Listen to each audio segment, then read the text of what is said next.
Phil! Are you listening? Damn. What's up, guys? Welcome back to Between the Zones. Today, it is September 16th, and we're talking football, specifically what's going on in the NFL Week 2. We're joined here by Kendall. He's one of our buddies. He's going to be reoccurring on the Between the Zones podcast fairly often. So, Kendall, thank you for joining us, man. Thank you for having me. Very excited to be here, fellas. Yeah, so we got Will and I here. We're Kendall doing a little three-way podcast, if that's what you want to call it. Kendall actually had us on his podcast just yesterday. We'll definitely link that in the description of this video. Yeah, it was a great time. Check it out. Kendall's check podcast. it out on Spotify. It's the Nosebleeds Podcast. So. Yes, sir. All right, so we're going to go ahead and get rolling into things here. Our first intro topic is going to be breaking down every game and making our picks for Week 2 of the NFL season. Yep. I'm just going to go through. I'm going to list them off, and we're all going to give our picks as we go through. Starting off, Thursday Night Football, Washington football teams. My team right there, Washington football team versus the New York Giants. Kendall, what are you taking? I'm going to have to go with the Washington football team as well. Daniel Jones, worst quarterback in the league. Don't think Heineke's much better, but the Giants, they're just not it. Yeah, Will? I'm going with Washington, too. I think the biggest question here is can Taylor Heineke prove himself a quarterback? But we're definitely going to see a good game out of Washington, I feel like.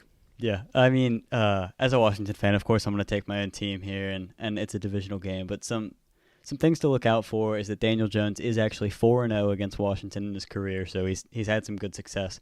But he's also 0-5 in primetime games. That's counting Monday night and Thursday night games. So he fails under pressure. He has 18 turnovers in his NFL career. That's the most out of any player within the last 3 years. Daniel Jones is a turnover machine. I think Washington takes this. I think our defense is going to rip him up. And of course, this podcast is going to be coming out after the Washington game, so you guys will all know, and maybe we sound dumb if the Giants pull out something crazy. But I think that Washington's defense is going to carry us through this. They're going to bounce back after a fairly rough week against the Chargers. All right, next we're going Patriots-Jets. Kendall?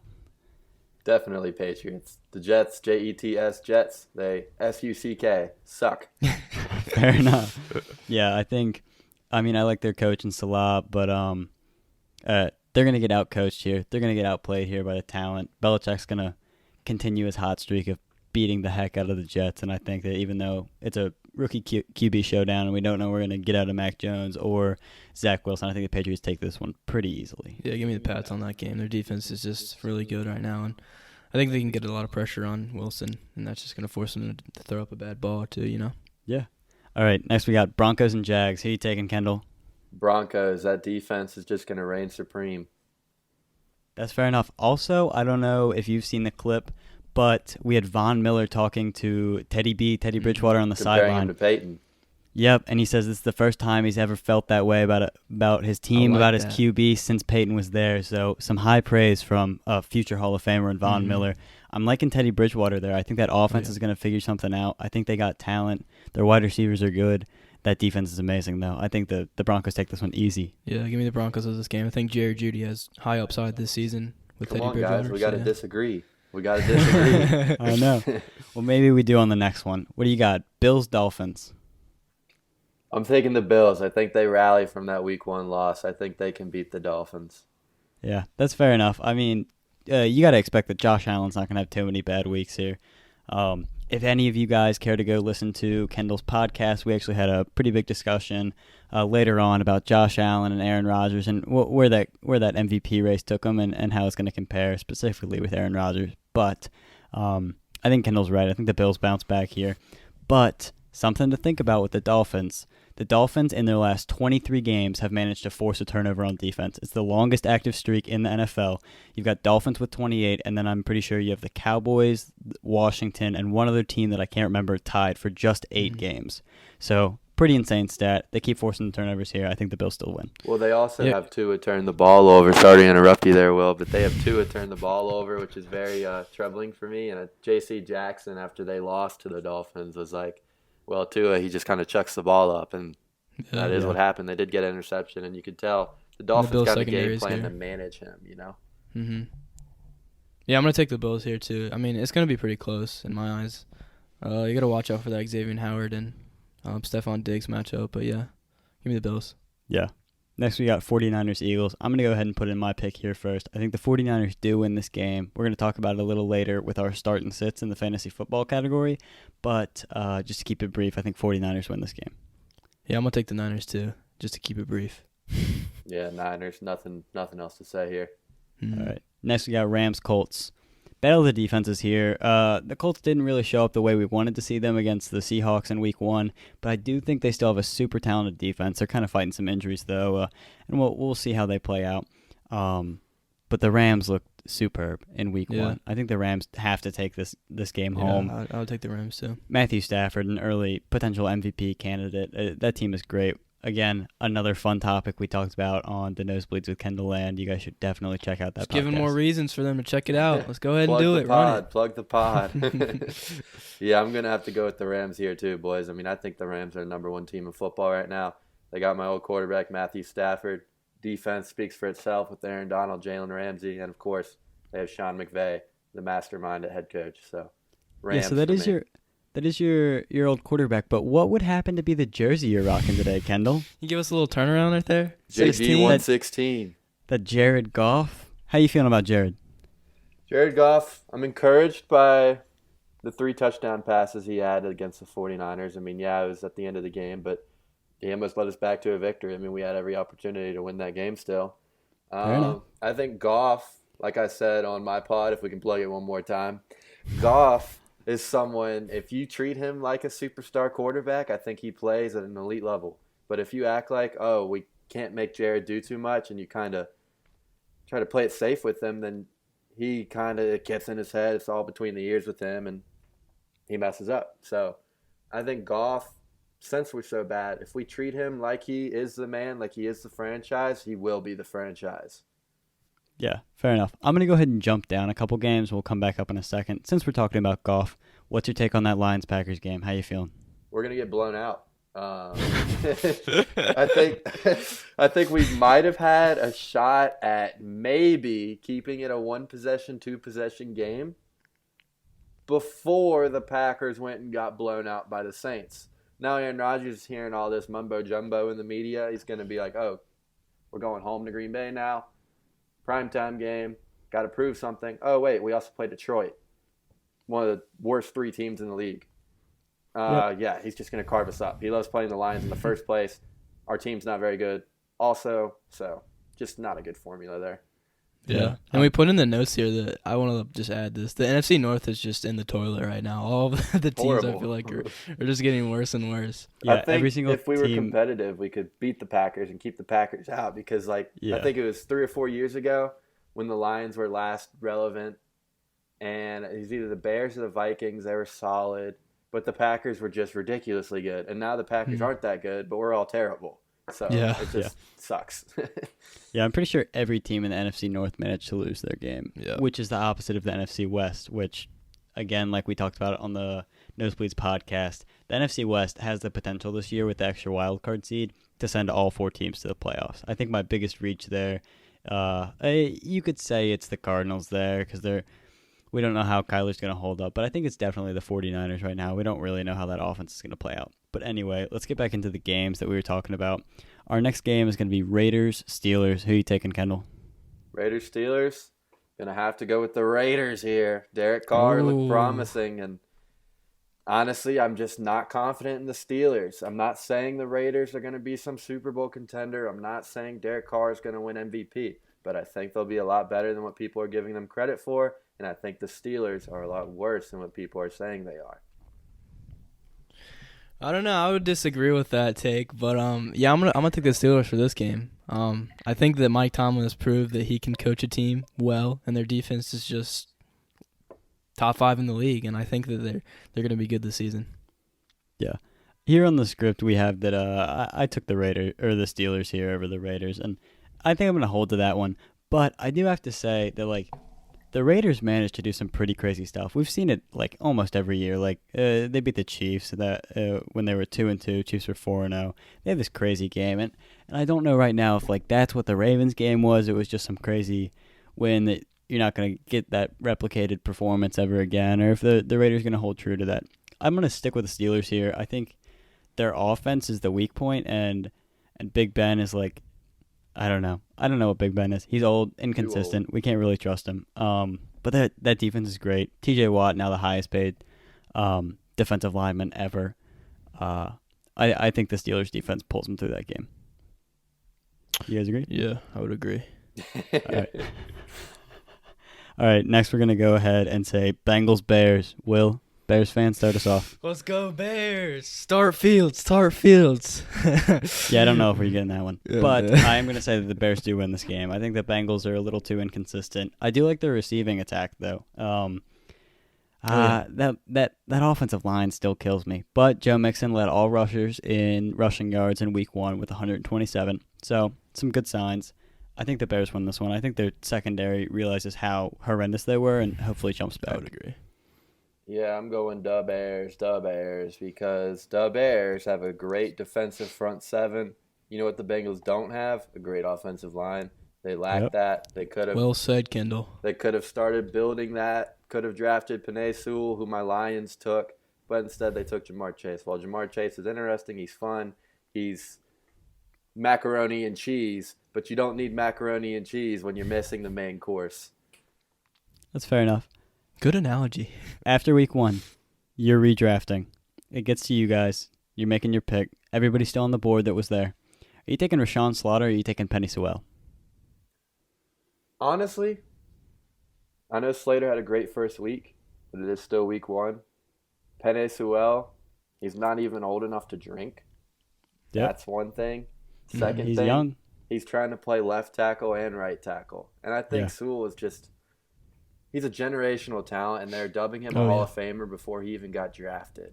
Yeah. I mean, it's a lot of pressure to put on a kid. Sewell's going to be good. I mean, whether it's a left tackle or right tackle, I don't know. But Bosa, I mean, Nick Bosa, that's high regards. Nick Bosa told him he's going to be a hell of a player. So yeah, I'd like all to the see him. confidence you need. I'd like to see him for most of his career on that left side of the line. I think he's going to do a little better there. But I mean, we'll see. Slater did dominate, though, and in all pass blocking snaps against Washington, my own team. He allowed 0 pressures. That's a pretty crazy stat. Yeah. But Sewell did a really good job in the run blocking, too. So it's like he still stood up. It wasn't like he had a bad game or anything. And another thing with that, too, is in the draft, especially when you're a team like the Lions drafting high because you're not good, you usually draft the best player available unless it's something like a tight end. We already have a tight end. Offensive line, you take the best player available. Defensive line, same thing.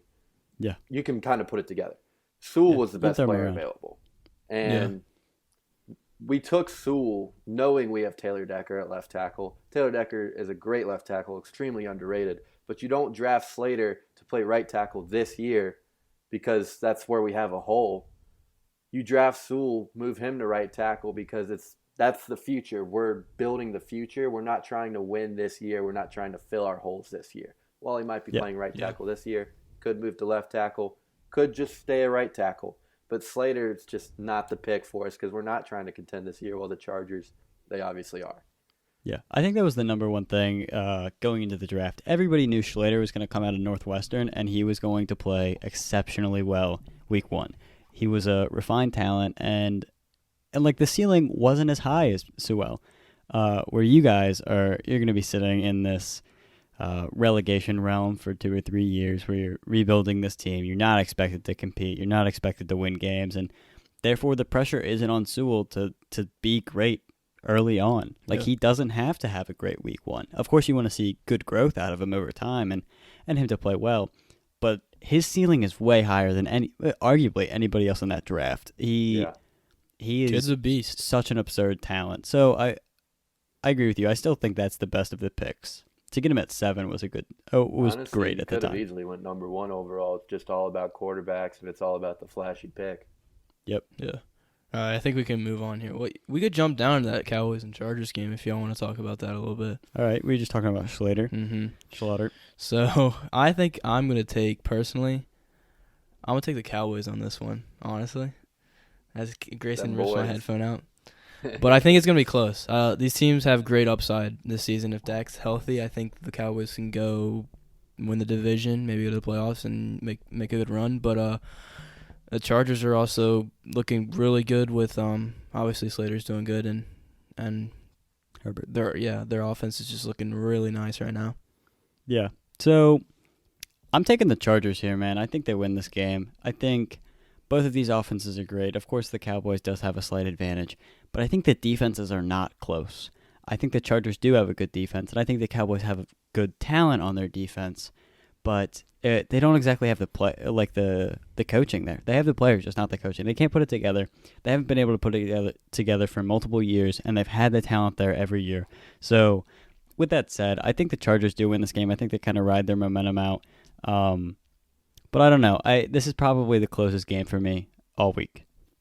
Yeah, I think it'll be a great game. Definitely a close game, but I'm also going to have to take the Cowboys. Cowboys have a great offensive line. You know how I am with my trenches. I'm a big preacher, big believer in that. I think Dak Prescott is a better quarterback than Justin Herbert right now. I'd definitely invest more into Herbert, but fact of the matter is Dak's better today. Right now, Dak's better. Dak's got way better weapons. CD Lamb, Michael Gallup, extremely underrated receiver in this league. And then, of course, Amari Cooper, who is underrated somehow himself. I mean, I think he's a top 3 receiver in the league right now. So you've got all those offensive weapons along with Ezekiel Elliott and that offensive line, like I said. Defense sucks. They have a decent linebacking core. Defensive line could be better, but it's not the weak part of that defense. And I just think they're just gonna win because they've got the way better offense, and their defense isn't better, but I don't think the Chargers' defense is that much better. So I'm giving it to the boys. Another thing that we do need to look at is that the Cowboys have experienced an insane amount of injuries within this last week after week one, and we're going to cover that a little bit later in our injury update. But so we get through all of these picks fast, we kind of keep it timely. We're going to do a little rapid fire. I'm going to read them off. You guys give your takes.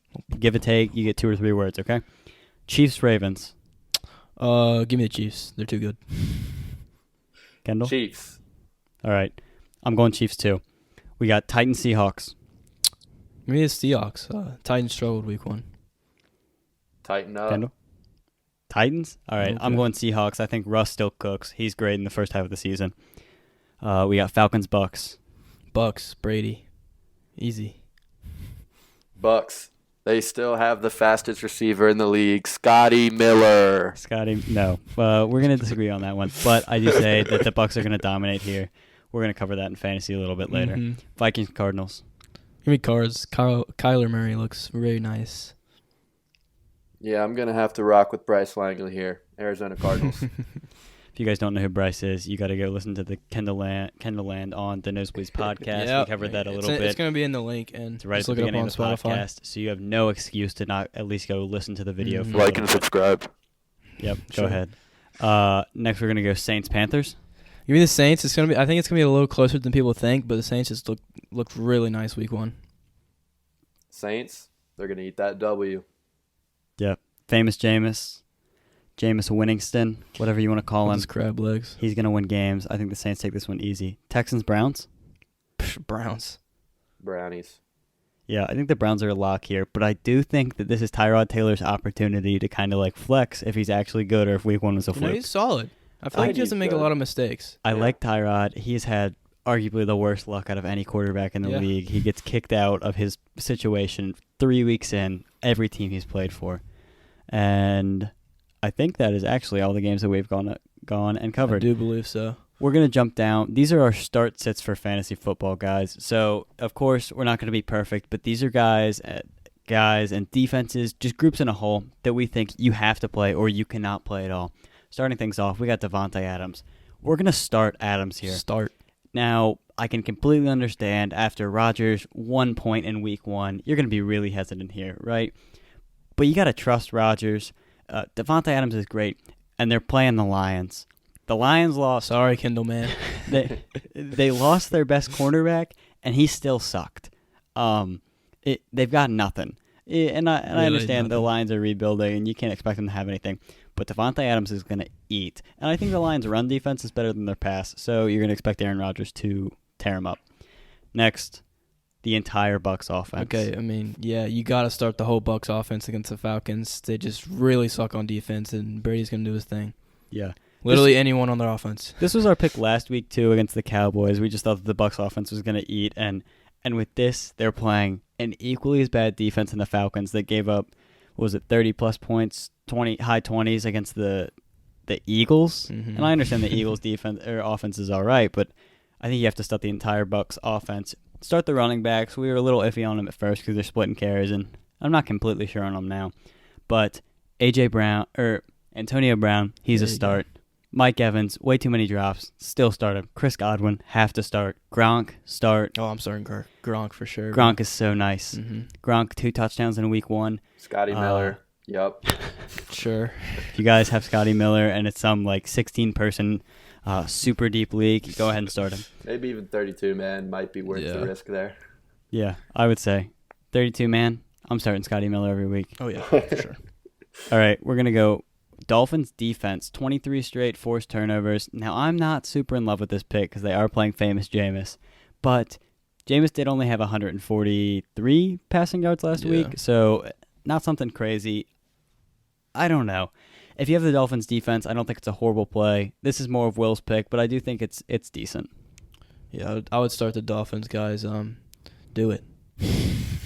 Let's move on to the Washington defense. What do we think about the Washington defense? So like we said before, this is coming out after the game, we're not really going to be able to get this out before. But if we had to make a pick, I'm starting Washington. As a fan, I'm going to start Washington. But we're playing Daniel Jones. Oh, he's definitely going to throw a pick or two, you know? I'm expecting a pick. Or a I'm fumble. expecting a fumble. Definitely a fumble. I'm expecting a low-scoring game. I think there's a decent chance neither team caps 20 points, and it's going to be a turnover fest. I like Taylor Heineke. This is the first time a defense is going to actually be able to scheme for him. I think it's going to be rough on both sides. I think Antonio Gibson gets a crazy amount of carries for Washington, keeps the game slow. Both sides are going to try and run the ball a little bit. I think this is a great, probably our top 3 defense of the week. All right. Next, we're going to our sits. These are guys that maybe they had good weeks, maybe they had bad weeks, but we just don't feel confident with them this week. Will, you want to start? Yeah, let's sit Jalen Waddle this week because Will Fuller is coming back.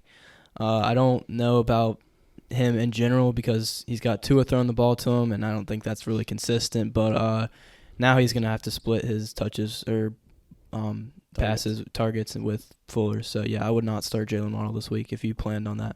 Yeah. Next, we're going to go Tyler Boyd. Now, I really like the Bengals passing offense, but Jamar Chase looks like a stud. And I understand, like Kendall said, he's mac and cheese and they need the main course, but he's going to get yards, man. Joe Burrow clearly loves him. They love the connection from LSU. I think that Jamar Chase is going to get crazy targets. Tyler Boyd's just not going to get the attempts or targets with T. Higgins there, too. Mm-hmm. Tyler Boyd falls to 3, definitely on the depth chart, and he's not going to get what you want. In a deep league, he's still a playable player. But right now, I'm not starting Tyler Boyd. Will? Nuh-uh. Let's do our last guy. So we're sitting 49ers D. I mean, the Eagles came out week 1, and they looked really good. So, and I think I'm trying to remember. There's 1 or 2 injuries on the 49ers defense. So, I mean, I would just proceed with caution if you do have them. Yeah. Kendall, you got any starts and sits, or are you pretty cool with what we said? Starts and sits for the week.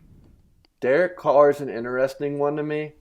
Yeah. I would say sit Derek Carr. While I am starting him, it's because I'm desperate. That Pittsburgh defense, they're a very solid defense, and I need to see more out of Derek Carr to know that he's a fantasy option quarterback, because there's a difference between being a solid, good NFL quarterback and being a good fantasy quarterback.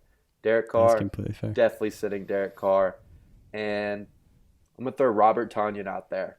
Start Robert Tonyan against my Detroit Lions. He's probably going to have 2 touchdowns. We always struggle against tight ends, especially when we play the Packers. Yeah, you guys just don't have a linebacker presence either. You don't have anybody that can cover a guy like that. Yeah. It's like we dropped our cell phone carrier. Yeah, so we're going to shoot through these real quick. I know we've been going fairly fast, but these are our injury updates of the week. I'm going to kind of just fly through these, and at the end, we're going to cover what might be our biggest themes, okay? So, Cowboys is how we're starting off. DeMarcus Lawrence, broken foot, out 6 to 8 weeks. That's a big hit on their defense. Michael Gallup placed on IR with a calf injury. He'll be out until Week 5 against the Giants on October 10th. Zach Martin, he's still out with COVID.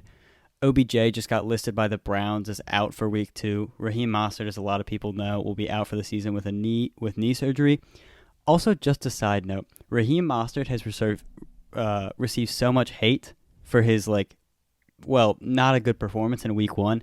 You can't hate these guys, man. They're out there trying their hardest. They're putting the professional body on the athletes. line. 2 snaps too. I know. And bad luck happens, but his family's come out and said he's receiving death threats. That's not okay. Yeah. This is not something Come that on, can fans. happen. Do better. If Be you better. wouldn't say it to his face, don't say it online. Mhm. And I would hope that nobody would say that to his face. Exactly. Keep going. Saquon's questionable. We'll know by the end of the night, and Oh, he's playing.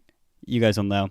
He's playing. He said that he doesn't know how he's going to feel, but as of right now, he's playing. I would expect Saquon to play limited snaps, though. Evan Ingram's out for the Giants. Ryan Fitzpatrick with a hip injury will be out 6 to 8 weeks. It's Taylor Heineke's team until then. Ron Rivera says he will not be bringing in a veteran quarterback. As much as that hurts me, I want to see RG3 coming back. Not going to happen. Keep going down the list. We got Khalil Mack is questionable with a groin injury, but should play. The Colts, it's a rough one, guys. If you're a Colts fan, I'd turn off the mics for a little bit, or the headphones. We got Darius Leonard, Quentin Nelson, Xavier Rhodes, and Braden Smith. All did not practice today. All of them will be questionable. Big Ben and Juju didn't practice, but that was a coach's decision. They should be playing in week 2. Christian Darrisaw had limited snaps, the first-round pick. I really like him. He came from VT. That's where we're trying to go to college right now. Hopefully we see him. We've got A.J. Brown was limited, but Bud Dupree was listed as a do-not-play in the practice for the Titans this week. Hopefully we see both of them in week 2. Of course, you never want to see these guys out. Derwin James did not practice, but still expected to play, and Austin Eckler seems to be healthy as he was not listed on their first injury report of the week. Good for anybody that has Eckler. We think he has top 3 fantasy running back upside. Mm-hmm. Our last listing is Tyrann Mathieu will be back after week 1, missing week 1 due to COVID. So just to kind of cover all those things, we have the first 3 with the Cowboys. They're missing Zach Martin in the O-line. They're missing DeMarcus Lawrence, and now Gallup's out. I think that really hurts their chances against the Chargers. Grayson, I just want to make a side note here about Honey Badger, Tyrann Mathieu. Yep. If he was out because of COVID, which I didn't know he was out because of COVID. I didn't know why he was out. I just knew he was out. Yep. Why was he on the sideline for that game, no mask, dapping people up? Why was he on the sideline in the first place? But Whoa. Yeah. It's also out spicy. there with no mask because I remember seeing him running around getting hype with everybody. It is a rough That's situation, and you got to expect the questionable. NFL to kind of step in there at some point, unless it was some sort of safety protocol and he cleared it like right before the game, but they couldn't get him suited up. And I'm not really sure what the details are. You guys do your own research for anybody that wants to find out about that. But then if that's how it is, the NFL definitely needs to. You got to keep an eye on that stuff. If we want to play a full 17-game season, you got to keep COVID under check. Exactly. As much as people might not want to, those players don't want to wear their masks. It gets hot. It gets sweaty. They're running around. Oh, we know. We understand, but you got to do it. Okay, I think we're going to kind of wrap this up. I think my biggest takeaway from all of this is that Fitzpatrick got injured. I definitely didn't want to see him hurt because, I mean, I like the guy. He's cool. And we thought, he was going to be the Washington's answer. Maybe. But now he's out for 6 to 8 weeks. We'll have to see what Heineke can do for the team. One thing I would like to see, anybody who's listening or watching, I want you guys to comment, okay? I was listening to Good Morning Football, and today they made a comment about Ryan Fitzpatrick. Generally what the idea was, if Ryan Fitzpatrick didn't have kids, didn't have a beard, and wasn't such a nice guy, the conversation about him would be completely different. He's played 17 seasons and has never made a playoff game. That's not a good stat line. You should not have been in the league that long if you can't make the playoffs. So if he wasn't a funny guy, he didn't have a giant beard, and didn't occasionally every 8 weeks throw for like 500 yards, would we be talking about Ryan Fitzpatrick, or would he be out of the league? I don't know. I don't hate Heineke playing. He might make it this year. Possibly. All right. So we've got 2 fun stories at the end of the podcast. Mhm. This is just some fun things you can bring We'll up with wrap your up. friends. Number one thing, this is our end topic about the Saints. We weren't really that surprised that the Saints crushed Green Bay. Mhm. Now, we were surprised Green Bay struggled so much, but the Packers' defense is not good at all. They have nothing. Jair Alexander's there, but that's it, man. Like they don't have the talent that they need on that defense. Kevin King should not still be in the league. Yeah, I don't know how that guy has a job. I don't know how that guy is still playing football. Jameis Winston is not a lazy player, guys. He wants to play football. Exactly. He wants to be respected. Famous He's a good Jameis. He got football LASIK player. surgery. They put some magic eye drops in that. Little steroids. Yeah, we don't know what happened, but apparently he can see now. Hopefully Aaron Rodgers gets some of those eye drops. No interceptions week 1. 5 touchdowns. Yeah. Under This is 200 the passing yards. This is the type of Jameis we want to see. And I have a fun take.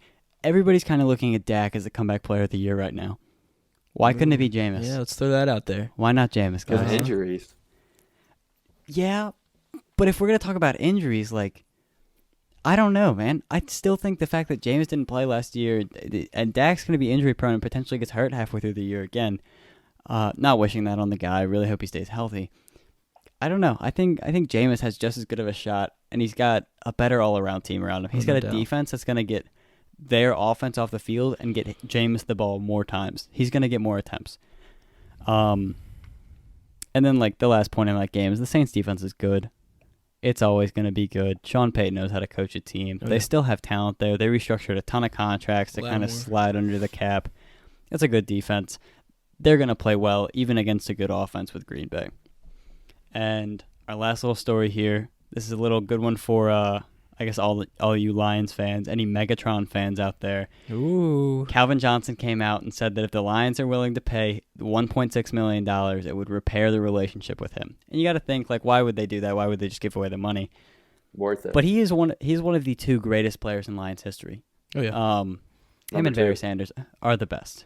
And yeah, Barry's better, but still great, right? And you might be thinking 1.6 for anybody that doesn't know. That's the amount of money the Lions made Megatron pay them when he decided to retire early. And you look at this, and we have a situation super similar when Andrew Luck retired early, right? He retired early. He still had time on his contract with the Colts. He still owed them years, basically. The Colts didn't make him pay anything. They just, like, took it. They were like, thank you for your time, and we really appreciate you playing with us. But the Lions required that Megatron pay back the signing bonus that he took when he first signed that contract. So one of their best players. $1.6 million. They just did the greatest play in history. Functional franchise in the league, maybe. Yeah, and we've seen that, like, he resents them for that. He didn't thank them in his Hall of Fame ceremony. Like, he doesn't associate with the team. And he did thank the city, but he didn't thank the team. The organization, yeah. So I don't know. If you're the Lions, sourness right there. They probably don't want to pay out that money. But for all the fans, I think we would love to see if they would give Calvin what he deserves. You know, speaking of Calvin, I actually screenshotted this tweet he liked yesterday that definitely raised some eyebrows, especially since he's in the Hall of Fame now. So I don't know if he's allowed to do this. Someone tweeted, "Just hear me out at Calvin Johnson. When Stafford makes it to the Super Bowl, come out of retirement, sign with the Rams, catch the first touchdown pass of the game. Y'all deserve to have been there together at least once. And GM Snead will make it happen." Calvin Johnson liked it. Stafford was at the Hall of Fame ceremony looking like a proud father. If that happens, I don't know how to feel. I guess I'll feel good. I would love to see that happen, honestly. Would feel amazing. Calvin would finally get a ring if they ended up pulling it out, and it would have to be nice to see Calvin and Stafford back together. I don't know how that would feel as a Lions fan, but like as just like a Megatron supporter, I would love that. Bittersweet.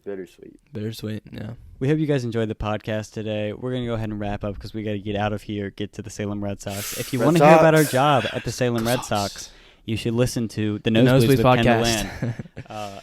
If you enjoyed having Kendall on, make sure to like, make sure to comment, make sure to follow, subscribe on whatever platform, Spotify, YouTube. We really appreciate you guys taking time out of your day to listen to us talk. Yeah, and guys, make sure that you look for our podcast. We're going to be posting, I think, Tuesdays and Fridays. Tuesdays, we're going to recap the last week of the NFL and maybe do some more fantasy stuff. And Fridays, we're going to do stuff like this, recapping more games. And then looking forward to maybe talking about some college football, too. It's on Anchor, right? It is on Anchor. Tell me about Anchor real quick. Oh, we'll tell you about Anchor. We're going to go ahead and do that, but off the podcast. Again, thank you guys for listening so much. We enjoy doing this for you guys. We enjoy doing this for us, and we hope you enjoyed. This is Grayson. That's Will. Kendall joined us today, and this is Between the Zones. Bye. Peace.